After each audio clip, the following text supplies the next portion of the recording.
दो कन्यादान करने वाले कितने रोए? ये ताप्तीशु महापुराण प्रारंभ हो गई यहां से। दो कन्यादान वाले कितने रोए हैं? अगर उन रोने वालों का स्मरण करा जाए तो एक है दक्ष प्रजापति और दूसरे हैं विश्वकर्मा जी। भगवान विश्वकर्मा और प्रजापति दक्ष, ये जो जितने रोए हैं इनके बराबर कन्यादान करने वाला। क्यों? दक्ष प्रजापति को रोना इस बात का आया, मैंने बेटियों का विवाह करा, मैंने अपनी बेटी का विवाह ये चंद्रदेव के साथ में करा, और चंद्र मेरी केवल एक बेटी को चाहता है और बाकी की बेटियों का अपमान करता है।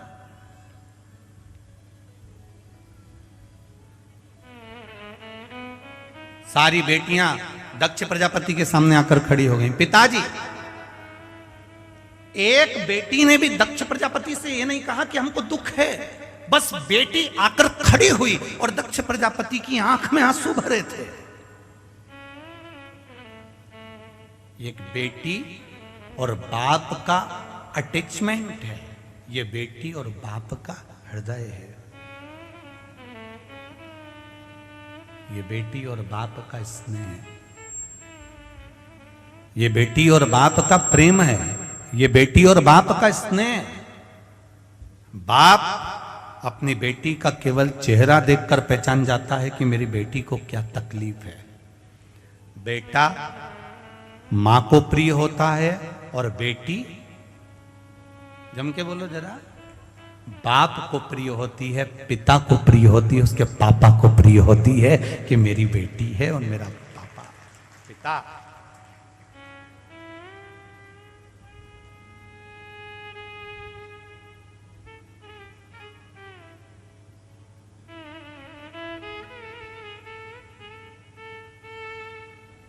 मायके का मतलब मालूम होता है सबको? बोलो री बैतुल वाली जी जी, और जितने बैतुल के जीजा हैं वो भी बोल दो। मायके का मतलब मालूम है? जहां पर जाने पर मां और माया दोनों मेरी हो वो मायका कहलाता है। मायके में जाने के बाद बेटी कह दे पापा ऐसा, तो पत्थर की रकील मेरी छोरी ने कहा है, अब तो ऐसा करूंगा ही सही, अब करूंगा ही सही। मां मेरी माता ने जो कहा है मैं उसके अनुसार करूंगा। जहां पर मां और माया दोनों मेरी है वो मायका है। शादी हो गई, दूसरी जगह चली गई ससुराल, फिर भी जब वो मायके में आए तो उसको लगना चाहिए कि जीजी तुम्हारा ही है सब कुछ। अलमारी खोल दूं, साड़ी निकाल दूं, लो पहन लो। पर तुम्हारे अलमारी खोल दूं और साड़ी निकाल दूं, पहन लो, ये तो बहुत दूर की बात हो गई थी मेरी बैतुल वालियों, बहुत दूर की हो गई। तुम्हारे कमरे में आकर अगर तुम्हारी ननन बैठ जाए तो भाभी का मुंह भगोना हो जाए, तुरंत भाभी का मुंह भगोना। ये जीजी में अक्ल नहीं है क्या? पत्नी ने अपने पति से कहा, भाभी ने अपने पति से कहा, तुम्हारी बहन में अक्ल नहीं है क्या? रत्ती भर भी जब देखो जब मेरे कमरे में आकर बैठ जाती है। भाई को कहना चाहिए ये सब उसका है, कुछ नहीं मांगा उसने। घर से जब गई थी, पिता ने कन्यादान में जो दे दिया, एक फ्रिज, 7,000 की अलमारी, वॉशिंग मशीन, मिक्सर भी ऐसा दिया जिसमें मूंगफली का दाना भी नहीं पिसाया। ये सब जो दिया था थोड़ा बहुत सामान और देकर एक बार में विदा कर दिया था। बस उस दिन लगा कि ये सब कुछ नहीं है। पर भाई को बोलना चाहिए कि तू बहन से इतना मत चिढ़, ये सब कुछ उसी का है।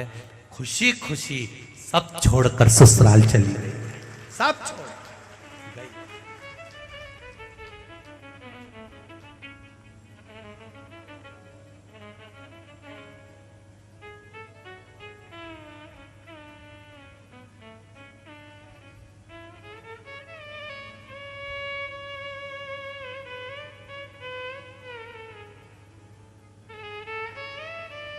सब छोड़ दिया।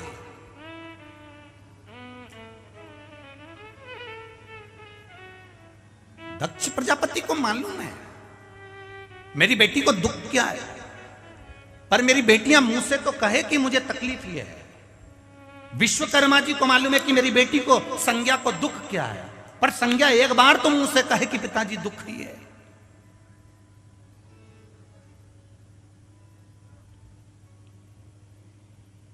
संज्ञा कौन? सूर्य नारायण भगवान की पत्नी।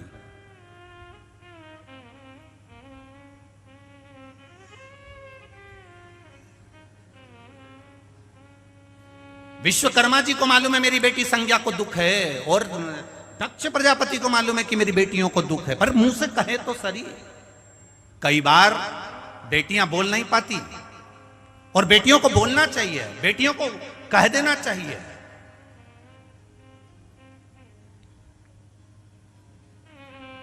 और पिता का प्रेम किसको कह सकते हैं, पिता की करुणा किसको कह सकते हैं? वो दिल्ली में जो श्रद्धा के 35 टुकड़े हुए, किसी को ज्ञात नहीं था, केवल एक पिता का दिल कचोट गया। और पिता ने सोचा बहुत दिन से श्रद्धा की खबर नहीं आई। पिता उसी समय दिल्ली पहुंच गया। फिर उसने ढूंढना चालू करा। जब कुछ हाथ नहीं लगा तब फिर पुलिस प्रशासन के पास गया। तब जाकर खुलासा हुआ उस बाप के सामने की बेटी के 35 टुकड़े हो गए। बाप और बेटी का अटैचमेंट किसको कहते हैं?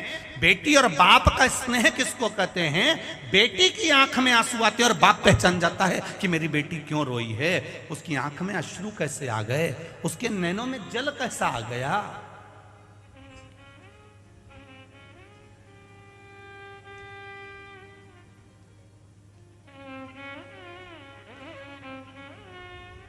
इसलिए हम बार बार कहते हैं फैशन और व्यसन, इन दो चीजों से बचने का कार्य करिएगा। ज्यादा फैशन में पड़ोगे तो भी बर्बाद हो जाओगे, और ज्यादा व्यसन में पड़ोगे तो भी बर्बाद हो जाओगे। फैशन भी तुमको बर्बाद कर देगा और व्यसन भी तुमको बर्बाद कर देगा।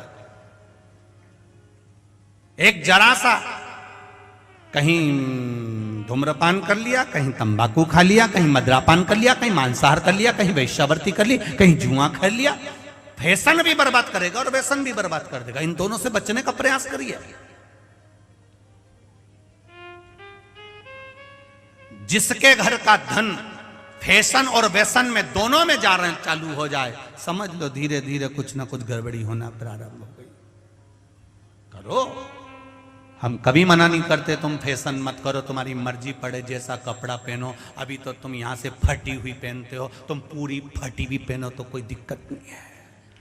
पर निवेदन है, फैशन और व्यसन में अगर तुम्हारा धन जा रहा है, व्यसन में, मांसाहार में, मदिरापान में, जुआ में, वृक्षावृत्ति में, गलत काम में तुम्हारा धन जा रहा है, तो बहुत दिन का ठिकाना तुम्हारा नहीं है। और फैशन में अगर तुम ज्यादा पढ़ने लगे हो तो भी तुम्हारा कोई ठिकाना नहीं है। गलती थी, एक गलती को अपना मानो, सुधारो।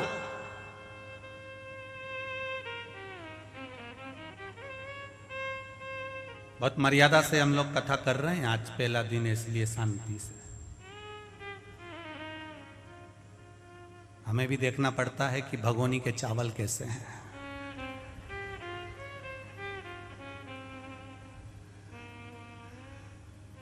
क्यों बात रहे जी, सही है, देखना पड़ता है कि चावल कैसा है। हो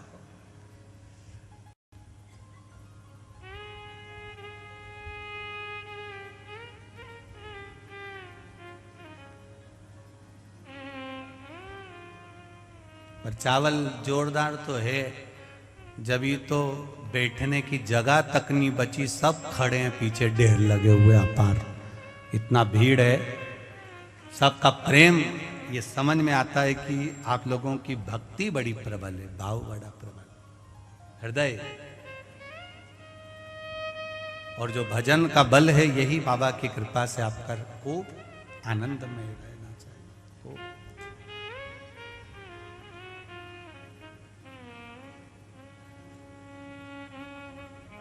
महाराज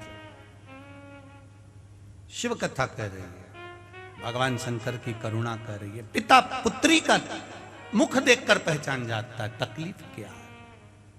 दक्ष प्रजापति को भी रोना आया अपनी बेटियों को देखकर, और विश्वकर्मा भगवान को भी रोना आया था अपनी बेटी को देखकर, संज्ञा को देखकर। आंखों में जल भरा हुआ था।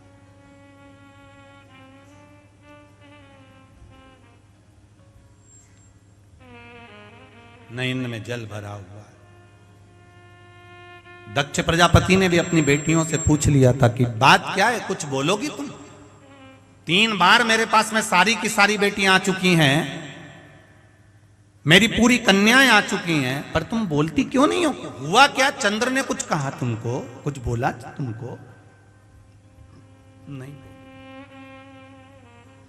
छोटा मोटा दुख होता है ना, तो ये भारत भूमि की जो मेरी बेटियां हैं, छोटे मोटे दुख को तो सहन कर लेती हैं, छोटी मोटी तकलीफ को सहन कर लेती हैं, छोटे मोटे कष्ट को सहन कर लेती हैं। भारत की बेटियां बोलती तब है जब अति हो जाती है, अति जब हो जाती तब भारत की बेटियां बोलना चालू करती हैं।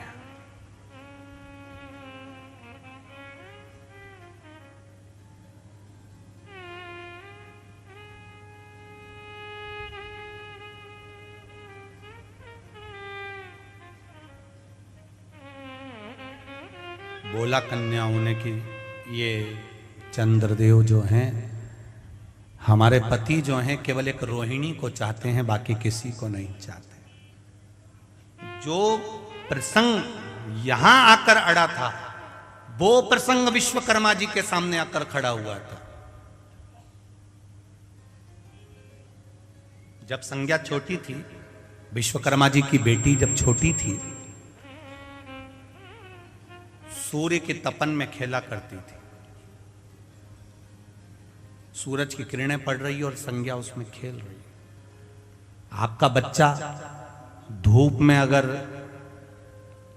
खेल रहा है तो आप के मन में करुणा आएगी कि नहीं आएगी? आप बोलोगे, ए छोरा चल अंदर, हे बाबू चलो अंदर, बहुत तेज गर्मी पड़ रही है, बहुत तेज धूप पड़ रही है, चलो अंदर चलो जरा। इतनी धूप में नहीं जाते, बाहर चक्कर आ जाते हैं, इतनी धूप में नहीं जाते। सूर्य की किरण अपार पड़ रही है और वहां संज्ञा खेल रही है, विश्वकर्मा जी की पुत्री खेल रही है।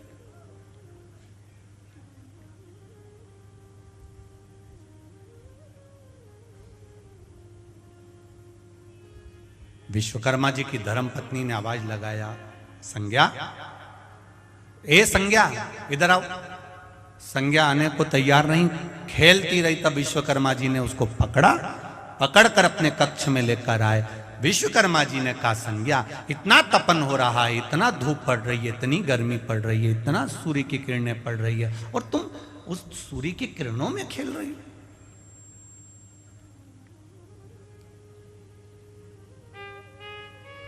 विश्वकर्मा जी ने अपनी धर्मपत्नी से कहा, मुझे लगता है हमारी बेटी को सूर्य की किरणें अच्छी लगती है, इसलिए तपतपाती हुई किरणों में, सूर्य की तपतपाती हुई किरण के अंतर्गत धूप में हमारी बेटी चली जाती।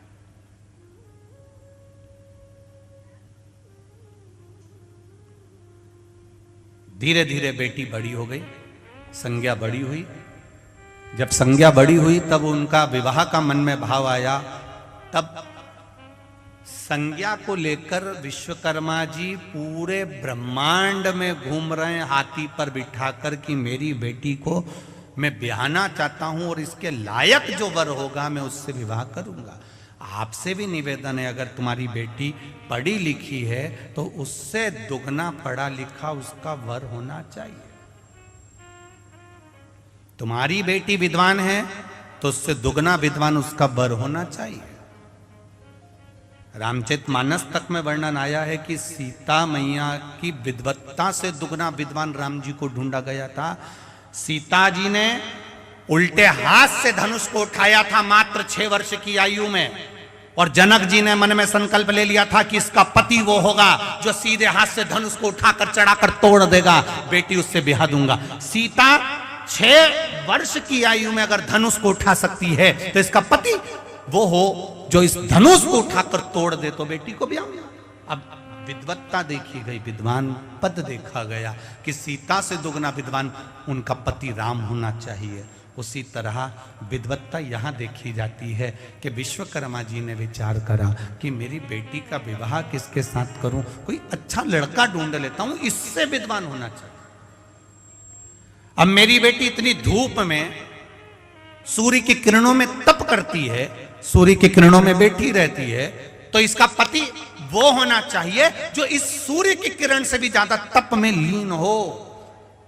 तब हाथी पर बिठाकर विश्वकर्मा जी अपनी बेटी को लेकर गए, और जब विश्वकर्मा जी हाथी पर बिठाकर अपनी बेटी को लेकर जाते हैं और हाथी पर बिठाकर बेटी को लेकर सब जगह पर गए, जाने के बाद अंत में सूर्य देवता के पास में गए, तब संज्ञा ने सूर्य को देखा और सूर्य ने संज्ञा को देखा। तब सूर्य देवता ने कह दिया कि मैं आपकी बेटी से विवाह करना चाहता हूं।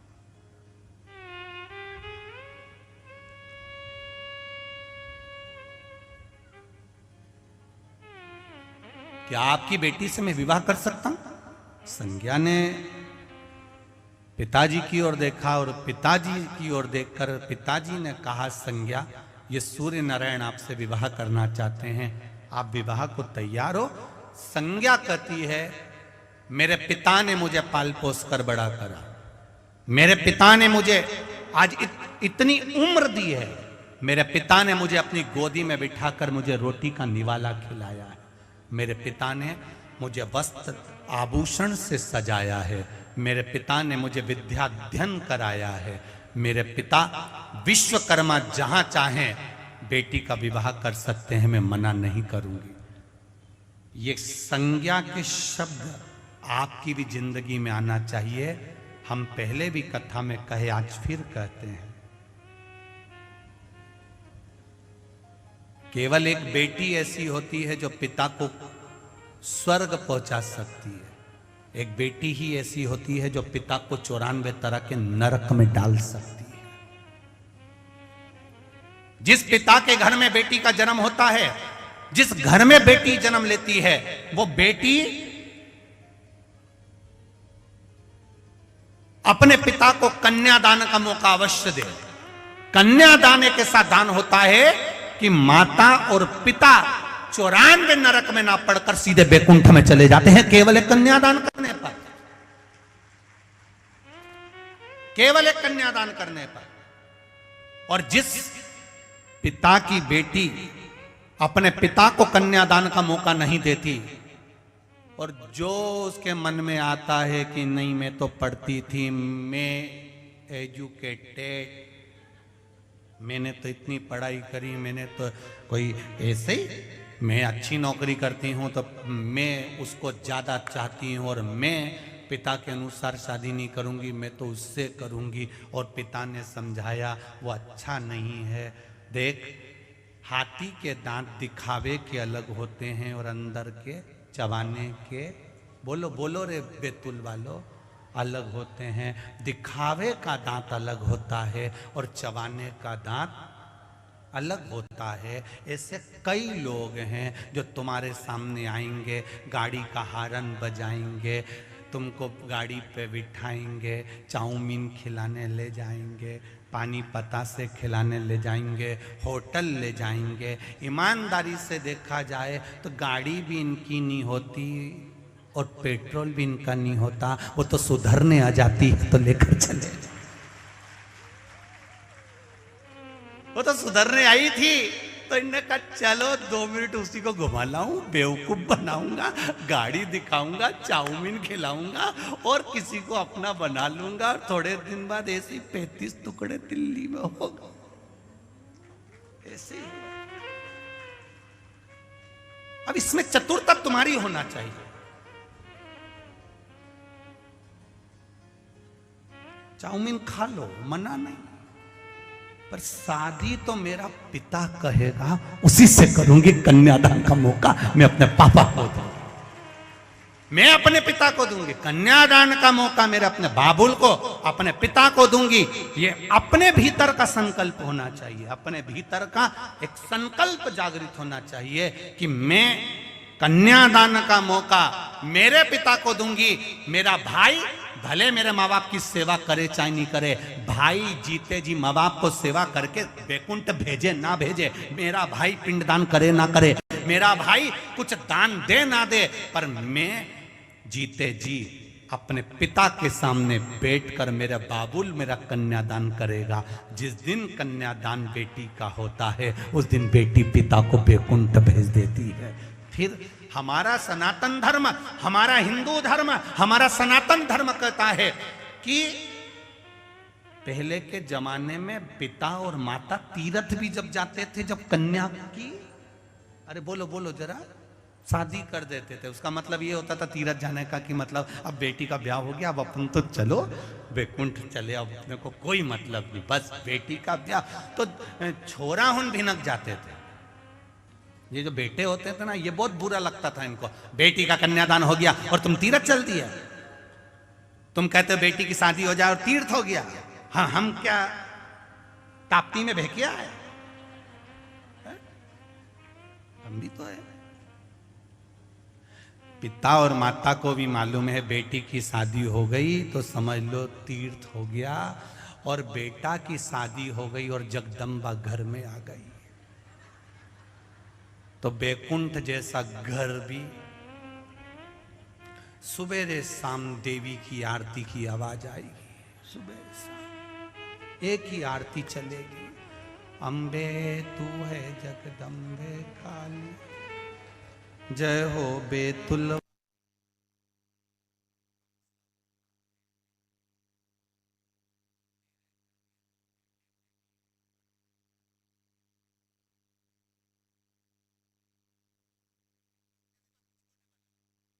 इधर से आवाज, कहीं उधर से आवाज।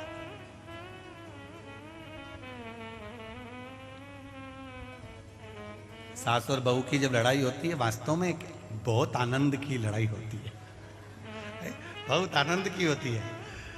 कभी कभी उनको तुम देखना, इधर से कमरे में से सास निकल गई, मैंने तेरे से पहले किया था, फिर इतने में बहू चिल्लाती आएगी, मैं तो अपना मायके जा रही तुम्हारे से परेशान हो गई, इतने में पति उधर से कहेगा।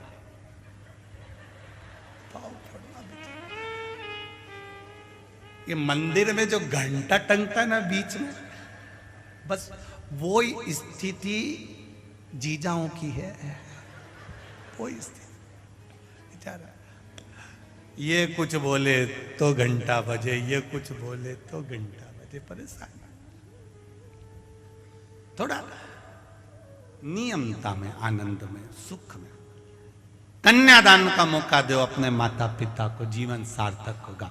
कहा संज्ञा से विश्वकर्मा जी ने कहा, बेटी सूर्य नारायण भगवान मांग रहे हैं आपको कन्यादान कर दूं। संज्ञा ने कहा जहां मेरा पिता चाहे वहां कन्यादान करो। सूर्य देवता ने कहा संज्ञा मैं शादी तो तुमसे करना चाहता हूं, विश्वकर्मा जी भी राजी हैं, आप भी राजी हो, पर एक बात कहना चाहता हूं, मेरे तप को क्या तुम सहन कर सकती हो? कितनी तेज किरण है मेरी, कितना प्रकाश है मेरा, कितनी तपन है मुझ में, क्या तुम उस तपन को सह सकती हो? संज्ञा ने कहा जिस घर के संस्कार अच्छे होते हैं उस घर में बेटी ये सीख कर जाती है कि अगर ससुराल में दुख भी मिलेगा तो थोड़ा सहन करना है, दौड़ दौड़ कर मायके नहीं आना है। ये संस्कार बोलते हैं, ये संस्कार कहते हैं।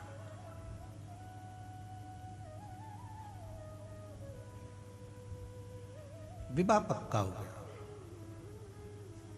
संज्ञा की शादी भी हो गई सूर्य नारायण भगवान से। क्या जोरदार विवाह हुआ, खूब जोरदार। अब जैसे दक्ष प्रजापति के पास में दक्ष प्रजापति की बेटियां आई थी, उसी तरह संज्ञा एक दिन अपने पिता के पास में आ गई।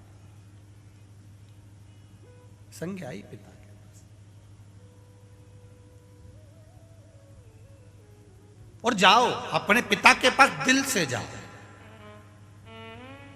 एक बेटी जैसे अपने पिता के पास में जाती है एक बेटा जैसे अपने पिता के पास में जाता है, शिव महापुराण की कथा कहती है संसार का प्रत्येक मनुष्य शिव को पिता मानकर उसके पास में जाया करे और अपने दिल की बात अपने देवाधिदेव महादेव से कहा करे, अपने दिल की बात से पूछ लिया था। विश्वकर्मा जी ने बेटी का विवाह कर दिया। संज्ञा देवी भगवान सूर्य नारायण भगवान के साथ में रहने लगी। समय आया और अभी आपको कथा में कहा था कि जैसे एक बेटी का विश्वास उसके पिता में होता है, एक बेटे का विश्वास उसके पिता में होता है, शिव महापुराण की कथा कहती है ऐसा विश्वास तुम्हारा देवाधिदेव महादेव में होना चाहिए, तब महादेव कुछ कृपा कर पाते। एक पत्र देखिए, बड़ा सुंदर है।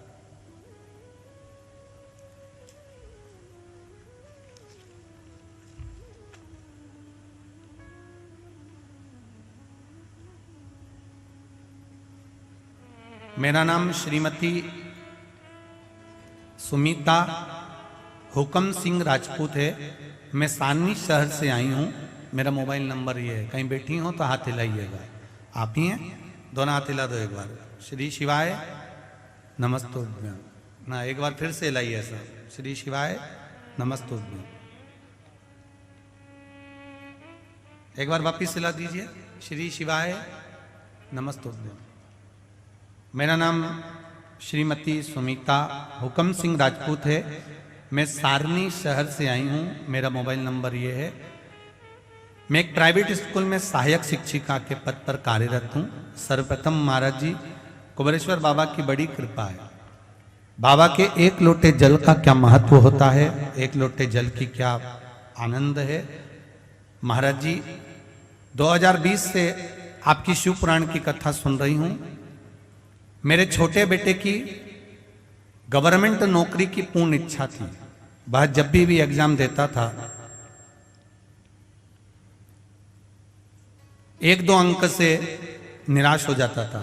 फिर मैंने शिव महापुराण की कथा सुनी। एक लोटे जल का बेलपत्र चढ़ाना, जल चढ़ाना, मंदिर पहुंचना और बाबा से विनती करना प्रारंभ किया। मेरी परिस्थिति खराब होने के कारण सोचती रहती थी, पर बाबा की कृपा से मुझे कभी ऐसा योग ही नहीं लगा कि मैं अपने बच्चों को कहीं कुछ और अच्छा दे पाती। पर बाबा की कृपा देखिए गुरुदेव। बेटे का एग्जाम का टाइम आया और मैंने पशुपति व्रत करना प्रारंभ किया। दूसरा पशुपतिनाथ का व्रत किया। पहले सोमवार मेरे बेटे ने एग्जाम दिया और दूसरे सोमवार उसने बाबा की कृपा से एक बेलपत्र शहद के प्रयोग से, मेरे शिवजी की कृपा से मेरे बेटे ने उस एग्जाम में टॉप किया। और बाबा की कृपा ऐसी हुई कि बेटा गवर्नमेंट जॉब की नौकरी मांगता था और बाबा ने उसको सेंट्रल गवर्नमेंट की नौकरी हैदराबाद में प्रदान करी। इसलिए मैं बाबा को यहाँ प्रणाम करने सारणी से आई हूँ। बैठिए बहन, एक बार दोनों हाथ हिलाकर हर हर। बहुत बहुत साधुवाद। शिव कृपा होती ही ऐसे। एक पत्र और बड़ा सुंदर है। पत्र वैसे तो सभी सुंदर है। आवाज पकड़ रहा है बाबू।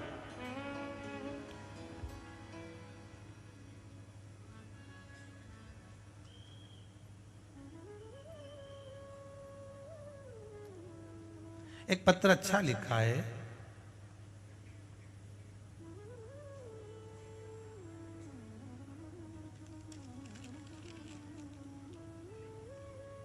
भारती दीवान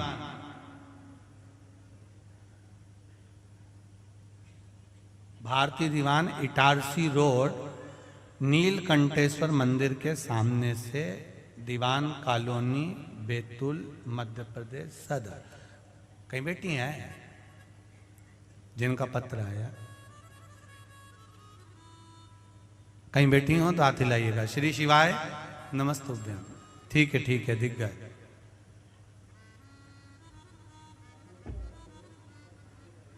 गुरु जी आपसे एक प्रश्न है।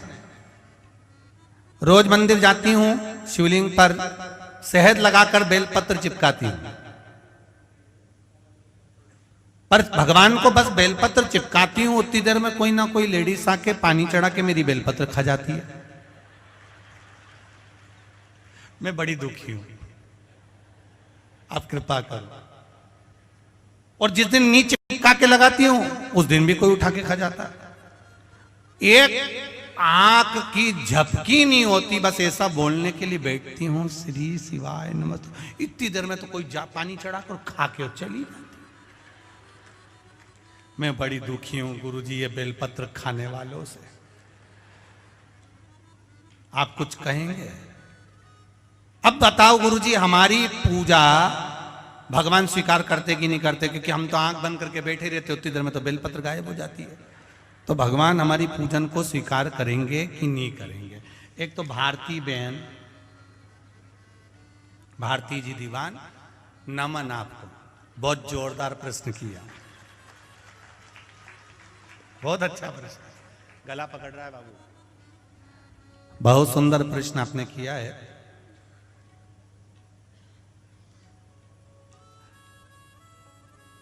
एक बात कहना चाहेंगे, पार्वती जी और उनकी सखी दो थी, उनका बड़ा सुंदर संवाद है। संवाद तो बहुत लंबा है पर कथा अपने को और आगे बढ़ाना है, इसलिए संवाद करना चाहते हो।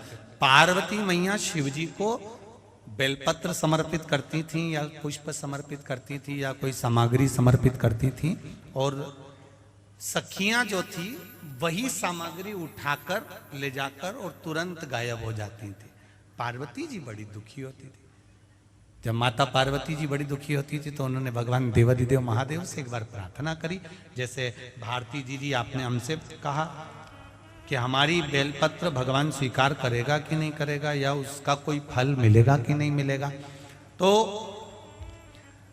पार्वती जी ने भी यह प्रश्न शिव जी से किया। मैं सेवा करती हूं और सखी बेलपत्र ले जाती है, आप मेरी पूजन को स्वीकार करेंगे कि नहीं करेंगे देवाधिदेव महादेव? भोलेनाथ जी महादेव कहते हैं, पार्वती जिस समय तू बेलपत्र लेकर मेरे लिए मेरे सामने बैठती है या बेलपत्र मात्र तोड़ कर लेकर आती है, उसी समय पर वो बेलपत्र मुझ पर चढ़ जाती है। अब तू भले चढ़ाए मत चढ़, भले तू चढ़ा चाहे मत चढ़, वो बेलपत्र मुझ पे चढ़ गए। अब आप ध्यान देना, भारती जी दीवान, बिल्कुल ध्यान देना कि आपने बेलपत्र शिव जी को चढ़ा दी, उसके बाद कोई ने उठाई नहीं उठाई, उसने क्या करा उससे आपको कोई मतलब नहीं होना चाहिए। आपने तो बस दिल से समर्पित कर दी, तो शिव जी ने उसको स्वीकार कर लिया। बैठिए बहन भारती दीदी, बैठिए। श्री शिवाय नमस्ते। एक पत्र और बड़ा सुंदर है, देखिए।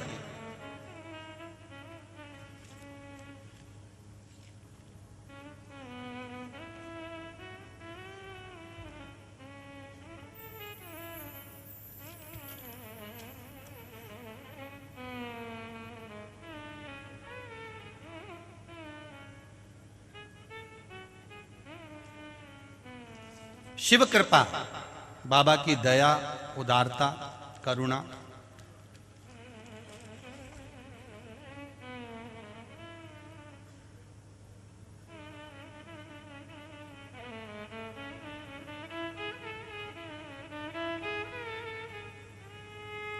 सो सुधा शारदा तुम्हारे जिला भंडारा महाराष्ट्र से आई हूं। कहीं बैठी हो तो हाथ हिलाइएगा, आप ही हैं? हाँ, दोनों हाथ ऐसे हिला दो एक बार। श्री शिवाय नमस्तुभ्यम। मैं सो सुधा शारदा तुम्हारे जिला भंडारा महाराष्ट्र से आई हूं। मेरे भांजे की तबीयत सितंबर महीने में बहुत खराब हुई, उसको निमोनिया हो गया, हालत बहुत गंभीर हो गई, शरीर में कमजोरी थी, वजह से शरीर में थरथर होने लगा। 10-11 डॉक्टरों को दिखा दिया, डॉक्टरों को उसके बीमारी का पता नहीं चल पा रहा था। दवा खाने में उसको हाथ पैर हिलते थे तो उसके हाथ पैरों को भी थोड़ा सा कंपन के हिसाब से बांधना पड़ता था। 4 दिन में वो बच्चा कोमा में चला गया। किसी को उम्मीद नहीं थी कि ये कोमा में चले जाएगा, और कोमा में चले गया। वह बच पाएगा ये भी उम्मीद लोगों ने छोड़ दी थी। उसके पिताजी वह छोटा था, छोटा सा तभी उसके पिताजी छोटा था जब वो बालक तब गुजर गए थे, और माँ भी एक केवल इकलौता सहारा थी। नागपुर में उसको देने शिवलिंग पर पानी रोज चढ़ाती और रोज हॉस्पिटल में जहां कोमा में वो पड़ा हुआ था उसको देने के लिए जाती। डॉक्टर मना करते, फिर भी मैं उसके होठों पर उस कोमा की स्थिति में शिव जी का जल लगा कर आती। बाबा की कृपा ऐसी हुई, उस माँ का इकलौता बेटा बच गया गुरुदेव, और आज वो पूर्ण तरह से ठीक है, इसलिए मैं यहाँ प्रणाम करने आई हूँ। बैठिए बहन। श्री शिवाय नमस्तुभ्यम। भगवान शंकर की कृपा उदार, तेरी कृपा बिना न हिले एक भी अणु, लेते हैं श्वास तेरी कृपा से तनु तनु। बखान क्या करूं मैं राखों के ढेर का, चपटी भभूत में है खजाना कुबेर का। शिव कथा कह रही, आप विश्वास रखकर, हृदय रखकर, दिल रखकर जो श्रवण करते हो उसका फल मिलता जरूर। सारी समस्या का हल, आवाज नहीं आई, जरा दमदारी से बोलो, सारी समस्या का हल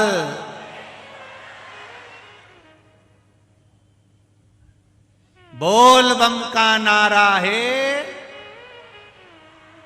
बाबा एक सहारा है संसार के मनुष्य के लिए, मानव के लिए, संपूर्ण ब्रह्मांड के लिए। शिव जी पर चढ़ाया गया एक लोटे का जो महत्व है वो जीवन का सुख है, जीवन का एक आनंद है। भक्ति करो, भजन करो, स्मरण करो, भगवान पर आश्रित होकर करो। पाप करो तो ये सोच कर करना, जब जब तुम्हारा मन पड़े ना पाप करने का, तो एक बार किसी धोबी का घर देखिए ना। धोबी के घर में क्या होता, कपड़े को कूटते हैं, कूटते कि नहीं कूटते। धोबी बराबर दुनिया में कोई गुरु नहीं हो सकता।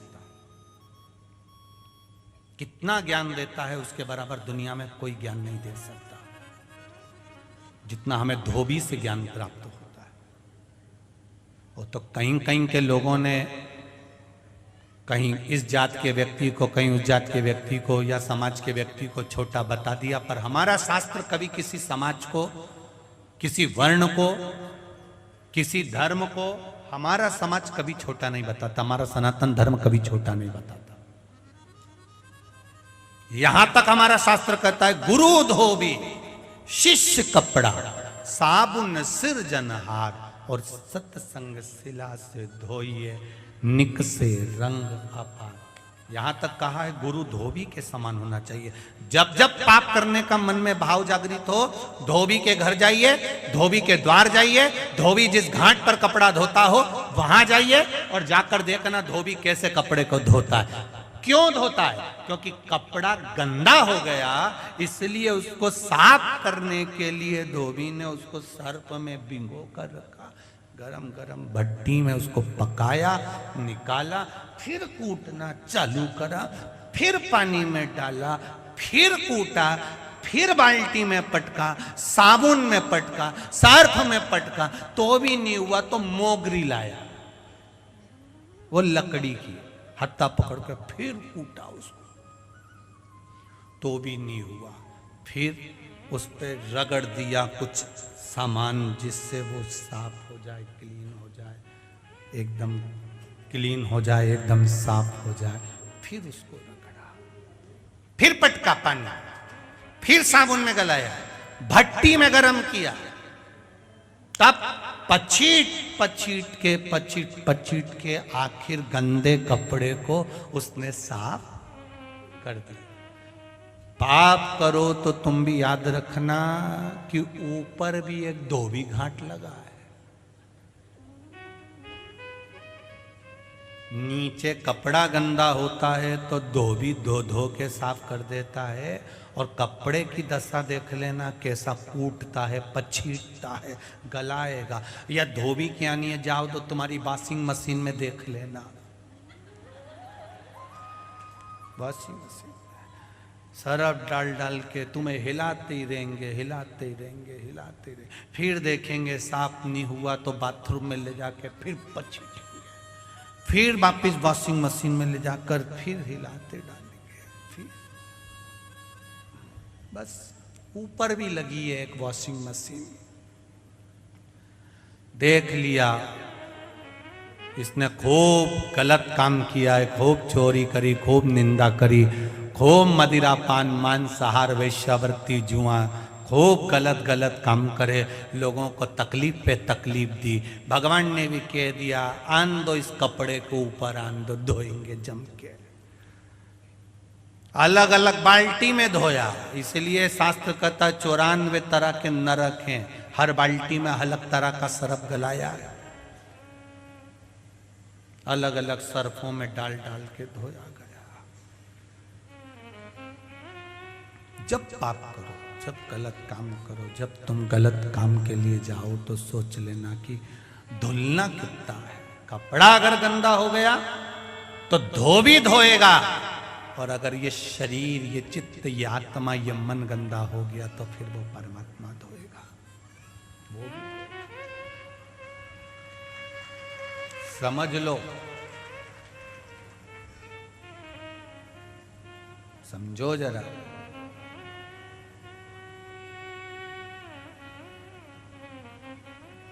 शिव कथा कर रहे, संज्ञा देवी पति के साथ में निवास करने लगी।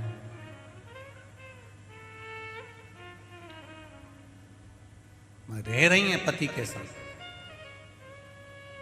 जिस समय संज्ञा देवी का विवाह हुआ था,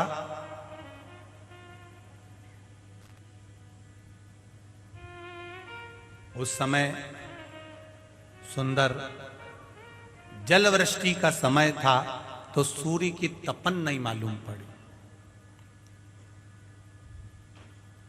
सूर्य की तपन नहीं मालूम।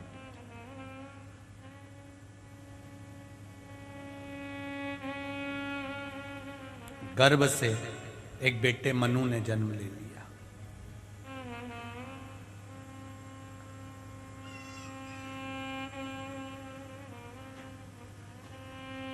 संज्ञा देवी का दूसरा गर्भ था, और तेज सूर्य की किरणें, गर्मी का समय, प्रचंड सूर्य की किरणें थी। आवाज लगाया सूर्य नारायण भगवान ने, संज्ञा, ओ संज्ञा, संज्ञा, ओ संज्ञा। आवाज लगाया सूर्य नारायण भगवान ने। संज्ञा देवी पति के पास आना चाहती है, पर सूर्य की किरण इतनी प्रबल थी कि संज्ञा की आंखें बंद होने लगी। पति को क्रोध आया, अभी तुम हमारे नजदीक में थी और आज हम आपको बुला रहे हैं और आपके नेत्र बंद है। संज्ञा, आप अपने पति से नेत्र तक नहीं मिला पा रही।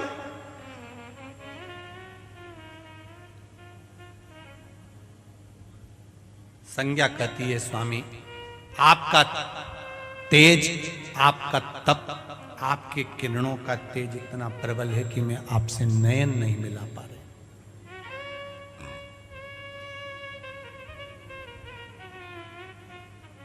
भगवान के सामने संज्ञा देवी ने अपने दोनों नेत्रों को हाथों से ढक रखा है।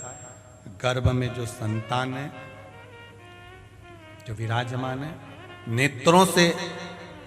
नेत्रों को बंद कर रखा है, हाथों से ढक रखा है। तो सूर्य नारायण भगवान को थोड़ा सा क्रोध आ गया कि अपने पति के सामने खड़ी होकर भी अगर तुम नेत्र बंद कर रखो तो ये श्रेष्ठता नहीं है। तुम्हारी जो संतान होगी संज्ञा देवी,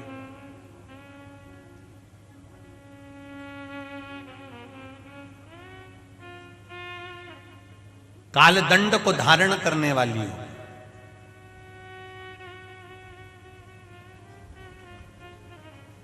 दो संतान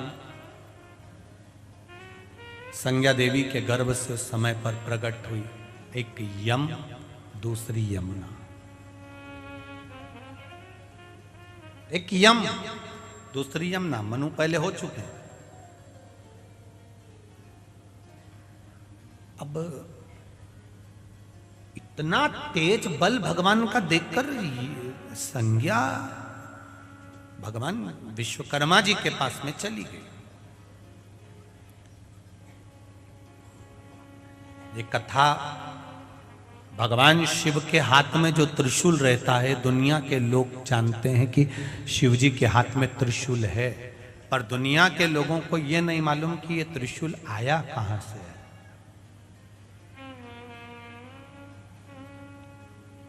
इस त्रिशूल को बनाने वाला कौन है, इस त्रिशूल को लाने वाला कौन है, ये त्रिशूल आया कहां से? भगवान नारायण के पास में भगवान शिव का जो सुदर्शन चक्र है वो आया कहां से? उसको लाने वाला कौन है? यमराज के पास में जो कालदंड है वो कालदंड आया कहां से? उसको लाने वाला कौन है? संज्ञा देवी दौड़ती हुई अपने पिता के पास में आ गई। पिताजी पिताजी पिताजी। बेटी मौन थी, चुप, उसके मुख से कोई शब्द नहीं निकल रहा था। वो एकदम मौन हो गई, चुप हो गई, स्थिर हो गई। मौन, चुप, स्थिर। पिता विश्वकर्मा ने ध्यान दिया, मेरी बेटी क्यों चुप बैठी है, आखिर कारण क्या है? क्या कारण है?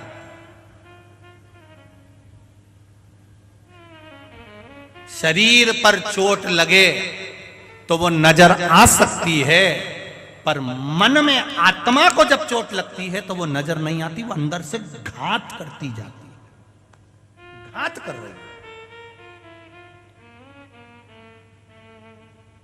बाहर की चोट देख सकते हो पर भीतर की चोट नहीं देख सकते। यहां पर कई लोग ऐसे बैठे हुए हैं, कई लोग कहते हैं कि शिव पुराण सुनने आए। हम कहने शिव पुराण सुनने नहीं आए, भीतर से कोई घात लगा होगा, अंदर से कोई टूटा होगा तो शंकर भगवान की कथा में जाकर बैठा होगा, शिव पे भरोसा कर कर कि मैं कथा सुनूंगा, मेरे भीतर की चोट समाप्त हो जाएगी, मेरे भीतर का कोई सुख मुझे प्राप्त हो जाएगा। ये भीतर का भाव है।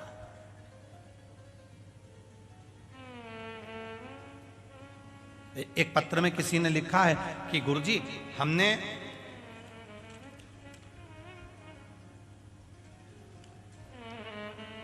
बिमला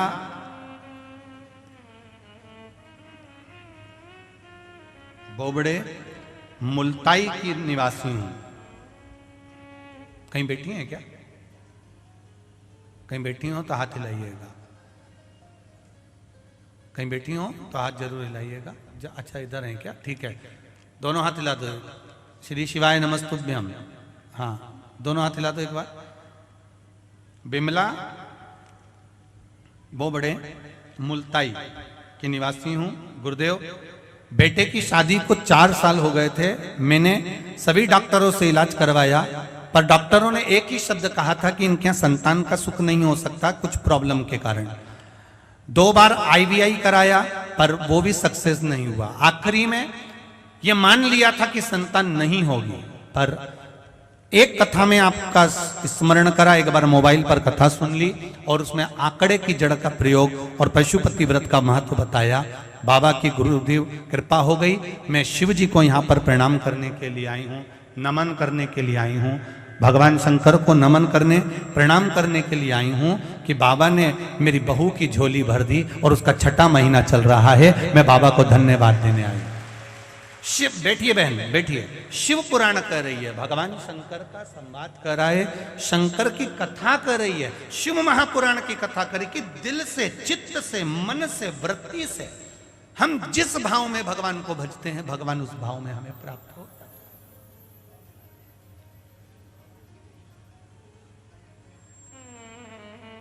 आप मौन होकर भी अगर भगवान की भक्ति में बैठे हैं तो कई लोग ऐसे आते हैं शिव कथा में, शिव पुराण में, कि ये बाहर का घाव तो दिख सकता है पर भीतर का घाव नहीं दिखता। वो किस भाव से आया, कैसे आया है, क्यों बैठा है शिव पुराण में आकर, भगवान की भक्ति को कैसे धारण कर रहा है, किस लिए पहुंचा है। आप में भी कई लोग ऐसे होंगे जो भगवान शिव से कुछ ना कुछ मन से कहने के लिए आए होंगे कि बाबा सब दुख काटो हमारा, ओ भोला सब दुख काटू। दिल से कुछ ना कुछ कहने के लिए आए। शिव महापुराण की कथा कहती है, आप अगर एक क्षण भी भगवान के पास में जाकर बैठे हो, भले आपने कुछ कहा नहीं, पर शिव उसको स्वीकार कर लेते हैं।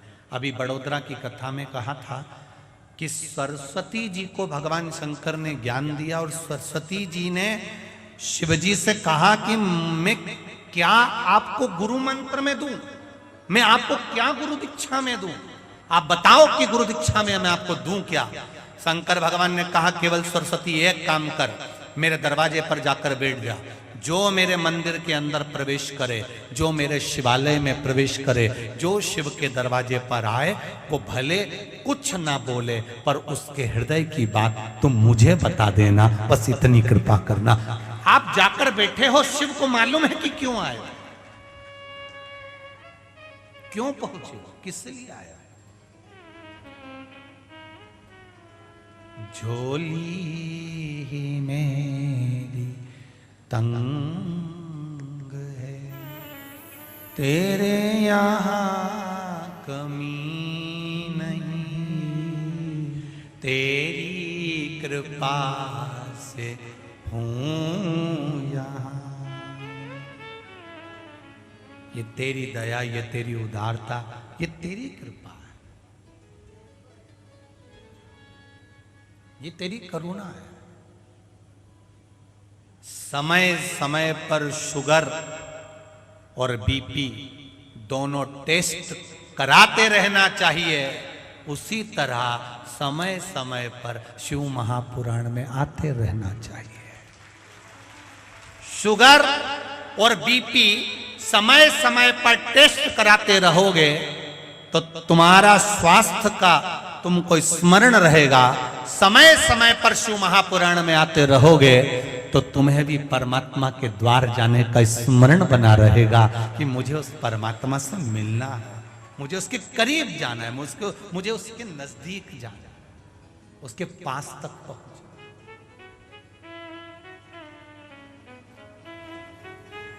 महाराज संज्ञा आई, विश्वकर्मा जी के पास में पहुंची, पिताजी ने देखा संज्ञा कुछ नहीं बोल रही है, चुप है, मौन। घर का बेटा बेटी अगर मौन है, घर के माता पिता अगर मौन है, घर के भैया भाभी अगर मौन है, घर के ननन नंदोई अगर मौन है, घर का कोई व्यक्ति सास ससुर अगर मौन है, तो दूसरे को पूछ लेना चाहिए, आप चुप क्यों दिख रही हो मम्मी, माँ क्या बात है, आज आप मौन हो, पिताजी आज आप बोल नहीं रहे, भैया आज आपके मुख पर वाणी नहीं, शब्द नहीं, दीदी आज क्या बात है जो आप मौन हो, क्या हुआ जो आपको ऐसा लग रहा है कि आप चुप बैठे हुए, कारण क्या है, उस कारण को तो बताओ।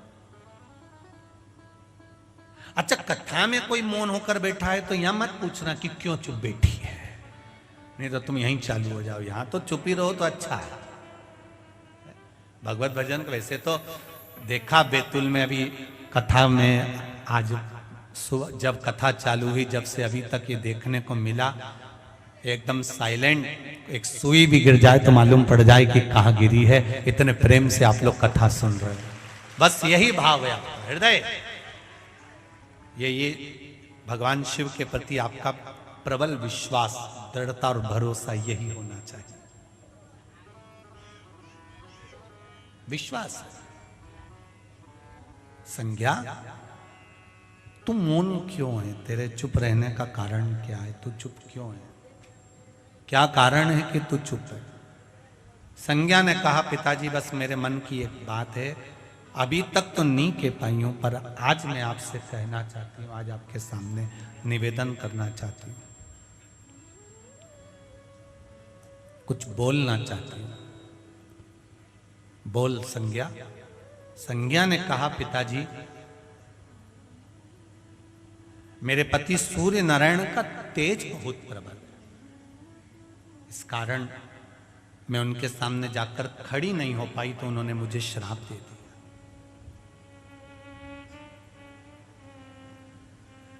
पति और पत्नी इन दोनों से एक निवेदन है, तुम झगड़ा बहुत करो पर मुख से कभी ऐसा शब्द मत बोल जाना कि वो शब्द तुम्हारे मरते दम तक वो शब्द तुम्हारे हृदय से बाहर ही ना निकले।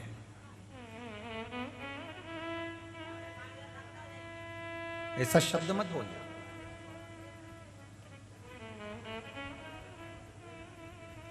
शनि महाराज की धर्म पत्नी ने और शनि महाराज के बीच में जो झगड़ा हुआ, एक शब्द शनि महाराज की धर्म पत्नी के मुख से ऐसा निकल गया कि शनि महाराज की धर्म पत्नी को भी रोना पड़ा उस केवल एक शब्द के पीछे। सुन लेना जरा बेतुल की जीजियों और जी जाओ, अच्छे से सुन लीजिएगा जरा। एक शब्द, पति और पत्नी में झगड़ा हो मना नहीं, लड़ाई हो मना नहीं, अब शब्द बोले मना नहीं, पर ऐसा कोई शब्द मत बोल जाना कि वो जिंदगी भर हृदय से निकले। ऐसा शब्द कभी मत बोलना जिंदगी में कि वो शब्द बाहर ही नहीं निकलता। बार बार लेकर याद आ जाए कि मेरी पत्नी ने मुझको ये बोला था, मेरे पति ने मुझे ये बोला था, आखिरी तक भी वो शब्द याद आ जाते हैं कि वो जब जब याद लड़ाई होती है तब तब वो शब्द निकल जाता है। लड़ाई हुई और वो शब्द निकल आया, मेरे को सब मालूम है तुमने पहले क्या बोला, मेरे से तो बोलना ही मत ही, वो शब्द बार बार याद आता है। ऐसा कोई शब्द अपनी जिंदगी में सामने ना आ जाए। शनि महाराज की धर्म पत्नी ने केवल एक शब्द कह दिया था, तुमने मुझे अच्छे से देखा नहीं, मैं श्राप देती हूं शनि महाराज आपको। आप अगर अपनी पत्नी को सही से नहीं देख पाए तो मैं तुम्हें श्राप देती हूं कि तुम्हारी दृष्टि का दोष हो जाए, तुम जिस पर दृष्टि दो वो नष्ट हो जाए। अब बताओ, शनि महाराज को ऐसा श्राप दिया, ऐसा श्राप दिया कि शनि महाराज के सामने भी अब उसकी पत्नी भी खुद नहीं पहुंच सकती थी। बोलो सही है कि गलत है? अब उन्होंने क्या श्राप दिया कि तुम्हारी दृष्टि जिस पे पड़े वो नष्ट हो जाए, बर्बाद हो जाए, तुम्हारी दृष्टि कुदृष्टि हो जाए। ये श्राप। अब पत्नी जब शनि महाराज के सामने जाती थी, शनि महाराज नीचे दृष्टि कर लेते थे। पूछ लिया पत्नी ने, तुम मुझे देख के नीचे दृष्टि क्यों करते हो? पति ने कहा, सब तेरा ही दिया हुआ है, सब तेरा दिया हुआ है। तूने ही कहा किसी पर दृष्टि दोगे और वो बस नष्ट।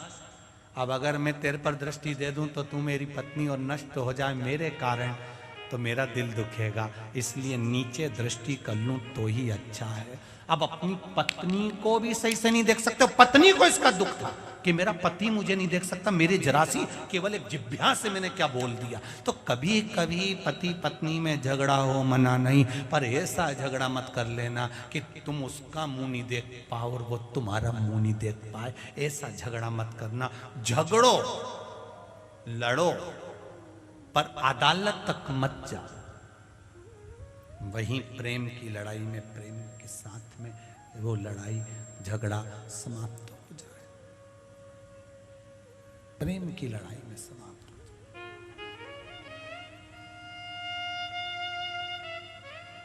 अब शनि महाराज को ज्यादा दुख होगा कि उसकी पत्नी को ज्यादा दुख होगा? बोलो बोलो जरा जम के बोलो रे, बोलो रे बैतूल वाले। शनि महाराज को ज्यादा दुख है कि उनकी पत्नी को ज्यादा दुख है? पत्नी को ज्यादा दुख है ना कि मैंने क्या बोल दिया, कैसा शब्द कह दिया, कितना बड़ा श्राप दे दिया, कैसे शब्द कह दिए। अब मैं भी अपने पति के सामने नहीं जा सकती, खड़ी नहीं हो सकती। वाणी ऐसी बोलिए जो मन का आपा खोए, और आज के जमाने में वाणी ऐसी बोलिए जो जम के झगड़ा होए, और उससे मत बोलिए जो तुमसे तगड़ा हो।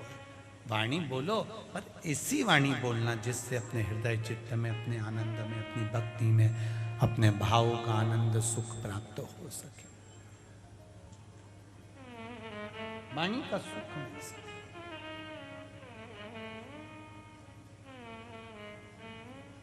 महाराज शिव कथा कर रहे, भगवान शंकर का गुणगान कर रहा। पिताजी, मेरे पति सूर्य नारायण का तेज बड़ा प्रबल,